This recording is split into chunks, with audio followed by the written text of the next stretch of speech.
Всех приветствую на канале. Сегодня будем обозревать паяльную станцию Т420D. Начнем по традиции с коробки, с упаковки и плавно перейдем к самой станции, ее содержимому, ее функционалу. Что у нас внутри?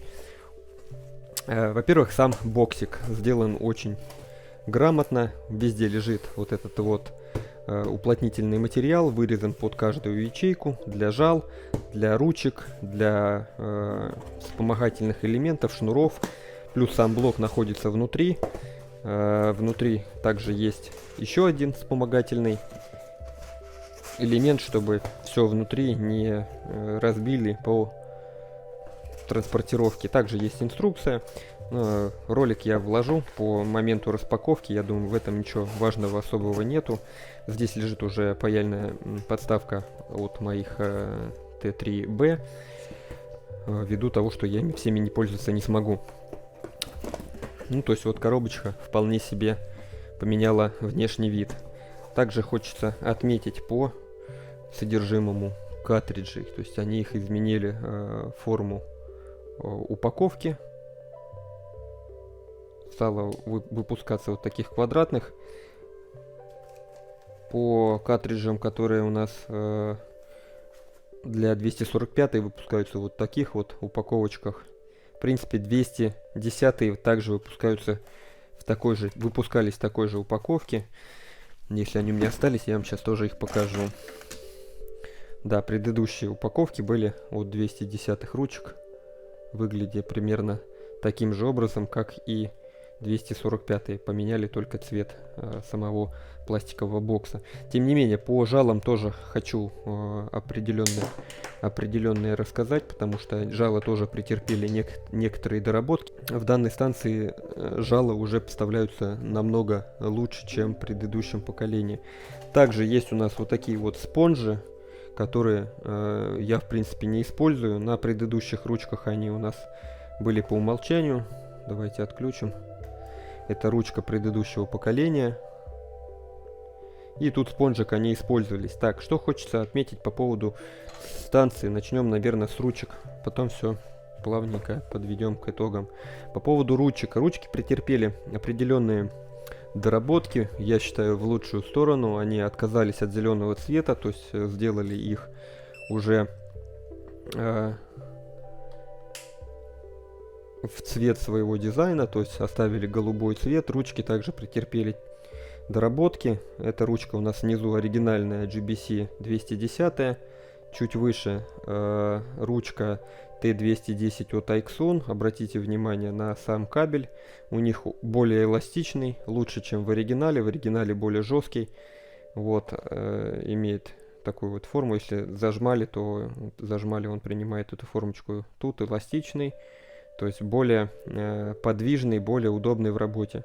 Не вызывает никаких сомнений. GBC есть оригинальная, поэтому я ее могу показать и сравнить. Далее, если мы возьмем ручку от Aixon T3B предыдущего поколения, то мы можем обратить внимание, что у нас литье ручки в 420 изменилось. Обращаем внимание на сам вот этот вот наконечник. И если они пытались в свое время под GBC, да, сделать ручку, то молодцы, что они отказались и перешли уже на свой формат. То есть вот здесь ручка более эластичная, здесь помененный наконечник вот именно на конце этой ручки. То есть если брать вот ихние две родные ручки, они уже совершенно разные. То есть я считаю, доработка ушла в лучшую сторону. Также поменяли само литье. То есть если раньше было у GBC просто прямая ручка, здесь более такая, она тут суженная, тут более выпуклая и уходит от сужения к сужению в эту сторону. Остальные ручки то же самое, то есть родные 245 ручка и 210 ручка, они уже выполнили в таком формате, вот в определенном под свой дизайн, и я считаю, что это правильно. То есть вот здесь тоже наконечник такой же эластичный и вот так закругленный. Есть какая-то тут литье, кайма. Ручки, на мой взгляд, возможно, даже удобнее, чем в оригинале, потому что вот тут заужение идет и в руке как-то сидит удобно. То есть именно непосредственно вот в этой части. Но опять же, это субъективное мнение. По 115 ручке ничего не скажу. У меня от Т3Б ручка 115. По 420 комплектации не могу сказать, что они там поменяли. Мой комплект был из 210 и 245 ручки.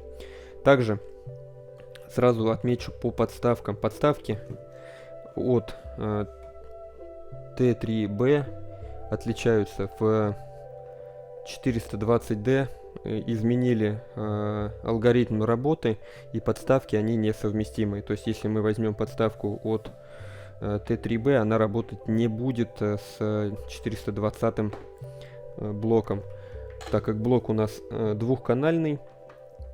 Соответственно, режим работы поменяли, и так как у нас добавлена 245 ручка, то на один проводочек, соответственно, в подставке добавлен. Так, что касается ручек, я вам рассказал. На мой взгляд, ручки молодцы, они сделали более выгодные и правильные, на мой взгляд. По поводу подставочек. Приходит сама паяльная станция вот с такими подставками. Они реализованы следующим образом. Давайте поменяем ракурс, чтобы было более наглядно. Значит, по подставкам приходит вот с такой вот ручкой металлической, скажем так, держателем. Вот эта часть у него подвижная на пружине, сверху эластичный пластиковый наконечник, то есть провод зажимается мягко, не требуется каких-то усилий. Если вот брать отдельно от других подставок, вот этот наконечник, он более жесткий и провод практически не зажимается. Здесь все без проблем заходит, по этому моменту тут у них все хорошо. Подставка также прикручивается, вот эта антенка, ее можно регулировать, в комплекте это все приходит. Из недостатков, на мой взгляд, вот этот вот наконечник, он очень тонкий. То есть если в оригинальной подставке он более широкий, и как видите, у него есть еще вот такой вот уклон, что в принципе является, наверное, маленькой недоработкой по этому моменту. То есть ручка сидит в принципе уверенно, не выпадает, но как-то это все немножко ну как бы играет. В чем еще есть недостаток по этим подставкам? Они очень легкие, так и норовят вот именно опрокинуться, когда вы работаете с проводом. То есть вот этот момент прям немножко неудобный. Все, я думаю, это решаемо. Можно разобрать саму подставку и залить каким-нибудь не знаю, тем же самым бетоном. Ну, то есть главное сделать это все аккуратно и красиво, чтобы не повредить внешний вид. Также подставки сделаны, как обратили внимание, один идет под мягкую губку, второй идет под стружку. Все это взаимозаменяемое, можно вытащить, поменять местами. Если вы пользуетесь наоборот, допустим, больше стружкой, то есть под руку настраиваете. Есть прорези, здесь правая, здесь левая. То есть что это говорит? Что мы можем блок защелкнуть посерединке, слева и справа. Сейчас я это продемонстрирую, блок потом вернем на место. В чем большое преимущество данной станции? Во-первых, она двухканальная. Мы можем работать сразу одновременно с двумя паяльниками при необходимости. По поводу подставочек, они просто одеваются вот сюда. И тем самым мы получаем уже блок сдвоенный, если он вам необходим прямо на столе работать. И вам удобно таким действием совершать паяльные свои работы. На мой вкус, вообще фишка этой станции, то, что она именно приходит с раздельными этими блоками, подставками. То есть мы ставим блок туда, где нам удобно, то есть под комфортную высоту и работы под руку, а паяльные станции, именно подставки, ставим там, где у нас непосредственно рабочая зона пайки. Вот, но также вы можете его в принципе совместить, вот без проблем. Все это соединяется. По самому блоку, во-первых, блок очень тяжелый, собран он на трансформаторе. Задняя крышка выполнена в таком вот варианте. Здесь у нас USB для обновления программного обеспечения. Кнопочка, не считаю, не самая лучшая, когда засунули на заднюю панель. Тем не менее, они ее сделали таким, потому что тут у нас находится вот такой выключатель, который совмещает в себе кабель питания, предохранитель и, соответственно, кнопку включения заземления и два стандартных разъема, как в оригинальных станциях. Морда выполнена в таком формате, я даже еще пленочку не сдергивал, что в принципе, думаю, надо сделать. Нечего беречь для кого-то паяльную станцию. Наклеечки отклеиваем и пользуемся в свое удовольствие. По верхней панели, что хочется сказать, она очень маркая в плане отпечатков пальцев. То есть ее лучше вытереть как-то и сильно ее не кламсать. По поводу самого блока. Блок очень тяжелый. За счет того, что у нас она собрана на трансформаторе, блок весит очень прилично. Сейчас посмотрим конкретно, сколько весит. 3,2 килограмма. По весам немножко не туда глянул и чуть-чуть вас хотел дезориентировать. По факту 3,2 килограмма. Давайте установим блок на рабочую свою поверхность.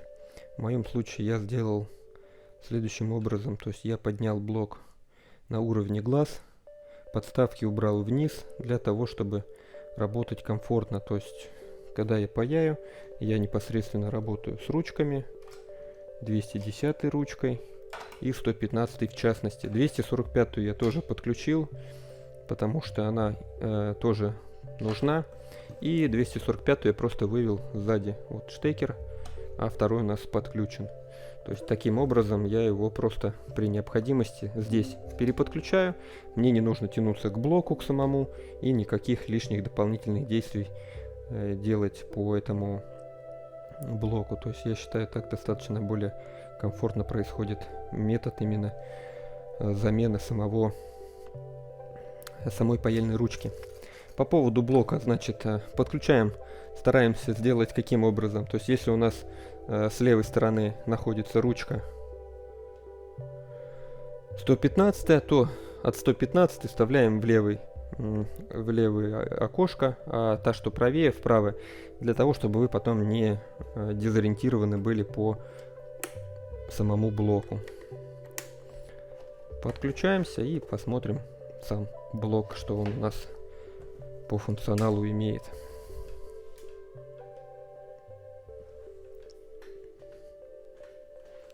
Значит, при первом включении он у вас будет на китайском языке. Это нужно будет поменять. Делается несложно, все интуитивно понятно, без каких-либо особенностей. Также он будет иметь по умолчанию температуру 90 градусов. Эту температуру я убрал. Это, в принципе, считаю ненужной опцией.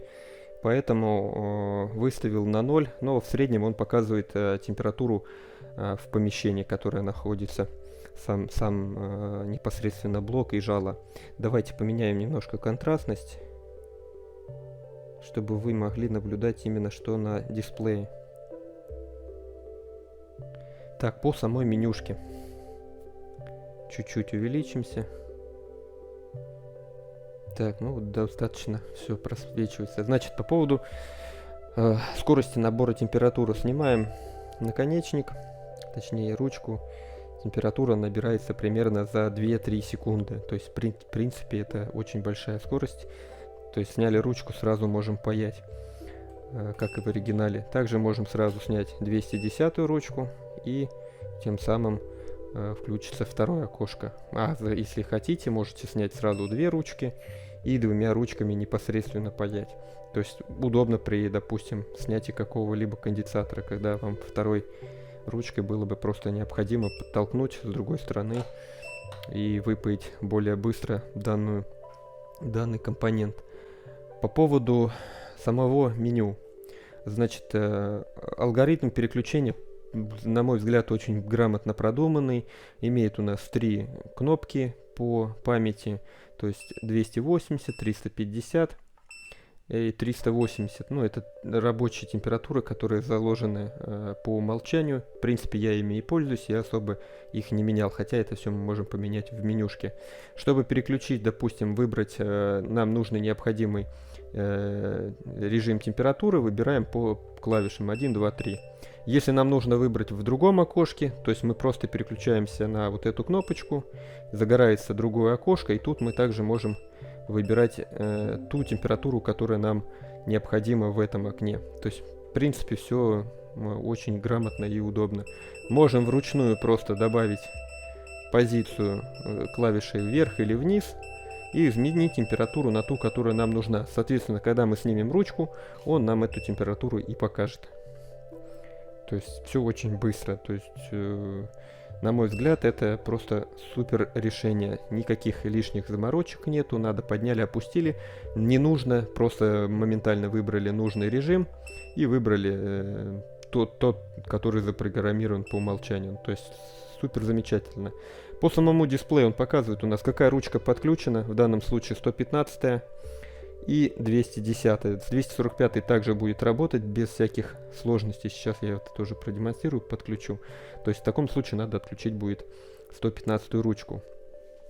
Если я сейчас отключаю 115 ручку, блок показывает, что он перешел в режим одноканальный, и дисплейчик увеличился в более большой экран, и соответственно мы уже работаем непосредственно с одной ручкой, и она тут отрисована, 210 ручка.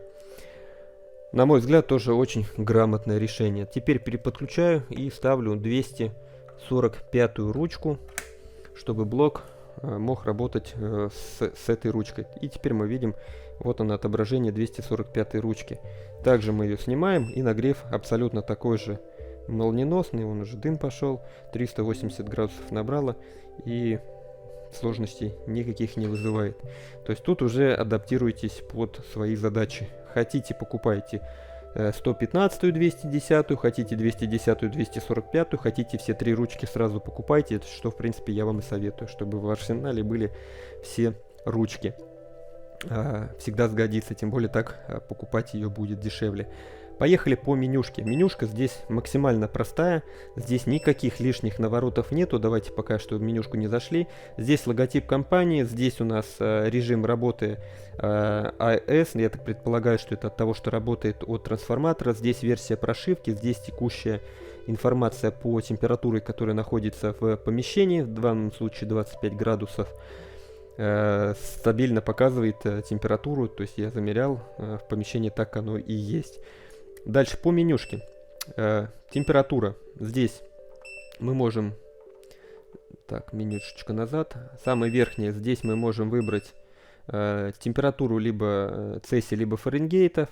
Осуществление назад клавишей назад, соответственно. Далее кнопочка предустановленные режимы 1, 2, 3. Можете выставить свои, те, которые вам удобны будут, и, соответственно, на этих режимах они уже будут высвечиваться в основном меню. Выходим назад. Компенсация, соответственно, то есть, если у вас жало врут, обманывают, и вы можете изменить, подстроить температуру жал. В принципе, я этого не делал, но по замерениям, мультиметрам они идеальные, то есть температуру показывает просто тютелька в тютельку. Если 280, значит 280, если 300, значит 300, то есть никаких погрешностей нету. Все это замерялось именно с родными жалами. По поводу других жал ничего не могу сказать, я их сюда не втыкал. Так, далее по следующему меню графики. Графики, в принципе, отображения есть, но я ими не пользуюсь и считаю, что в принципе это как бы уже не сильно важная составляющая этой станции. То есть она показывает сначала синий график, насколько дала мощности на паяльник, потом она ушла вниз, потому что мы, соответственно, им ничего не паяем. Ну, а это промежуток времени, который потребовался на поднятие этой мощности. То есть, по сути, график есть, но мы им особо не пользуемся. Дальше, по нижней настройке, что мы тут видим? Здесь мы видим температура 90 градусов, мы ее можем нажатием клавиши включать-выключать.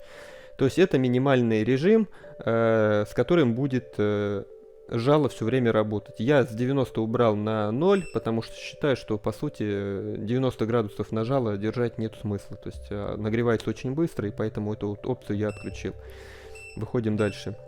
Дальше. Режим сна. 10 секунд у меня стоит, в принципе, я его не отключал. Дисплей открыть-закрыть, это график будет рисовать по самому, не график, а информацию по дисплею. Через сколько станция может уходить в сон, то есть по режиму бездействия. Я выставил по умолчанию, тут 30 минут, мы можем убрать ее, можем время вообще поменять регулировочкой. То есть 30 минут считаю вполне адекватным. Если вы ей не работаете, она просто отключится и все. Поэтому по менюшке тоже все минимально, но требуемое значение. Дальше по настройкам. Язык. То есть первое, с чем вы столкнетесь, это язык. Он будет здесь вот в таком формате. Сейчас мы его переведем в китайский. И, как видите, нету отображения второго, что английский. На самом деле есть, если вот сюда вот присмотритесь. Здесь буковка маленькая Е и Н. Вот, так что, в принципе, вы ее найдете при первом включении. Выходим назад. Звук самой станции. Можно выключить, можно оставить. Я его оставил, но звук я этот буду менять ввиду того, что он немножко тут, на мой взгляд, противный. Либо громкий, либо немножко противный. То есть лучший вариант поменять вот этот звуковой пьезоизлучатель на более какой-нибудь дорогостоящий, ну то есть с более приятным писком. К примеру, как вариант, можно поставить звуковой этот динамик от программатора Вертьянова. Там вот используется неплохой динамик с приятным звуком. В дальнейшем, думаю, его поменяю. То есть, ну, в принципе, вы можете выключить или оставить. Значит, ресет, ну тут все понятно, ресет всего, ресет температуры, ресет языка и ресет настроек. Дальше тайм. Сколько она отработала, я ей по сути не работал, но он показывает отработанные часы и отработанное именно время паяльников. Системная информация, версия прошивки, разработчик, его телефон, его контактные данные по почте и сам сайт производителя. Продукт выпущен 22.06.21, то есть свежая моделька. То есть когда именно сошла с партии, что вы именно получили свежий продукт. А не так, если вам продавец говорит, что она свежая, там вчерашнего месяца, а по факту она у него на складе там провалялась, я не знаю, там полгода или больше. По менюшке, в принципе, здесь все. То есть более тут ничего нету, и я считаю, в принципе, оно тут и не нужно. Все, действием возврат мы уходим на рабочий стол. И возвращаемся обратно к столу. Что хочется еще отметить по этой станции? Возвращаемся в рабочий режим, убираем увеличение на адекватное. И секундочку, надо подстроиться по свету. Я хочу вам показать еще такой момент по поводу самих наконечников. Так, есть. Значит, по наконечникам, которые идут в комплекте,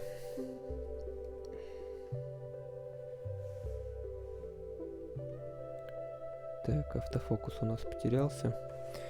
По наконечникам, которые идут в комплекте, на мой взгляд, это какие-то очень интересные наконечники по качеству. Сейчас я вам продемонстрирую. То есть они уже, если сравнивать с предыдущими, своими же ихними же картриджами, да, наконечниками, это у нас со свежего. Так, автофокус не хочет дружить. Сейчас будем вручную переводить. И, допустим, давайте второй наконечник, такой же, от этого же производителя. Поехали. Значит, во-первых, что хотелось бы сказать. Они поменяли качество. Вот это вот свежий наконечник. У них появилась своя фирменная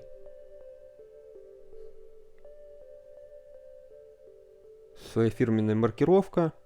И обратите внимание на качество именно вот этих пластиковых элементов. Теперь возвращаемся к ихней вот Т3Б.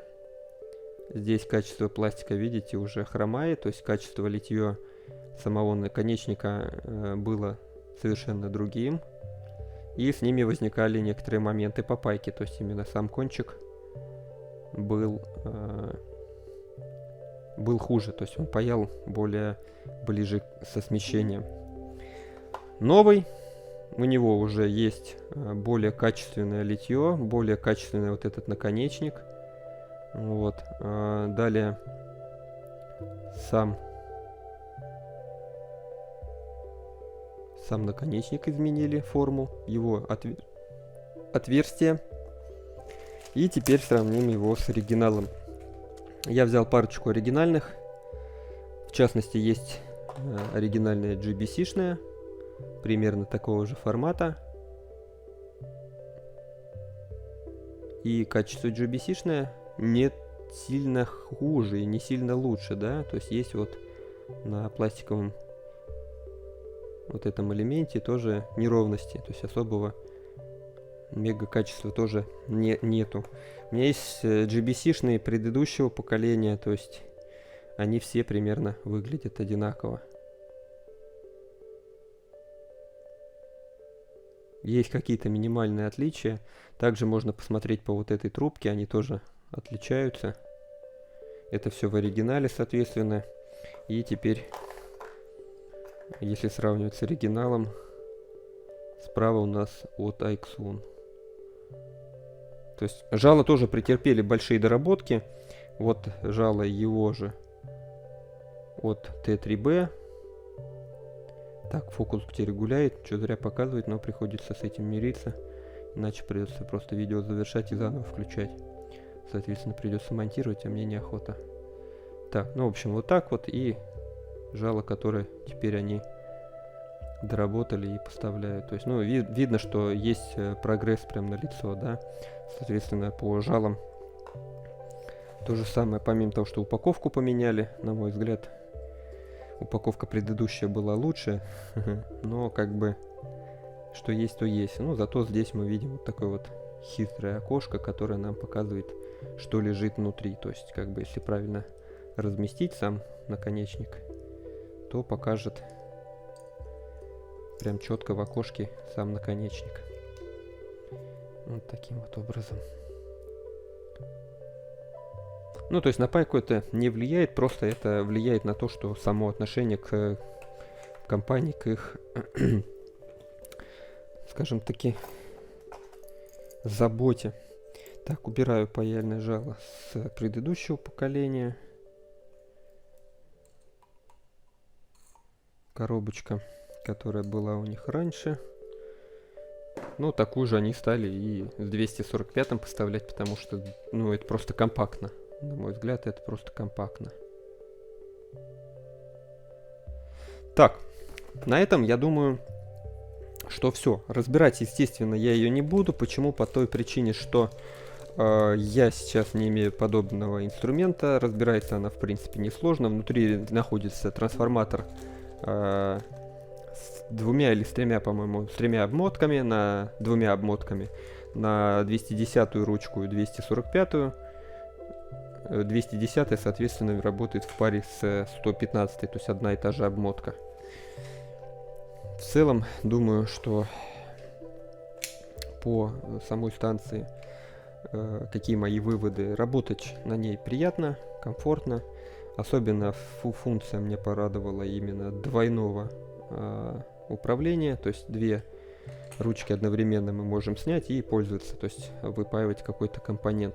По самому блоку, блок отличный, дисплей суперский, управление замечательное, недостаток глянцевая вот эта вот поверхность, более такая видимая на отпечатках, но опять же, все зависит от того, что будете ли вы ее вот так вот клямсить, я думаю, вряд ли, то есть вот вся эргономика у вас управления здесь. Блок пластиковый, верх пластиковый, сборка качественная, наклейки приклеены ровно. По подставочкам они, соответственно, отличаются от подставок от блока T3B. Почему? Потому что они добавили 245-ю ручку, поменяли, соответственно, распиновку, добавили, точнее, лишний провод, чтобы была рабочая 245-я ручка. 245-я ручка работает по принципу замыкания лишнего контакта. В предыдущих, соответственно, ручках этот провод был не нужен, потому что они использовали 210 и 115 ручку. 245 блок был отдельно, у них станция Т3А, если не ошибаюсь. Все, если что-то не рассказал, пишите в комментариях, дополним. Всем пока, удачи в работе, хорошего всем оборудования, всем удачи. Не забудьте подписаться на канал, поставить палец вверх. Ну и, кстати говоря, если этот ролик выйдет в ближайшее время, я докину в описание под видео ссылки на ближайшего продавца на AliExpress, то есть официального, у которого приобреталась данная станция. Также вы, в принципе, можете попасть и на любой другой магазин. Тут уже зависит от скидки, которую предоставляет магазин. Все, всем пока, удачи!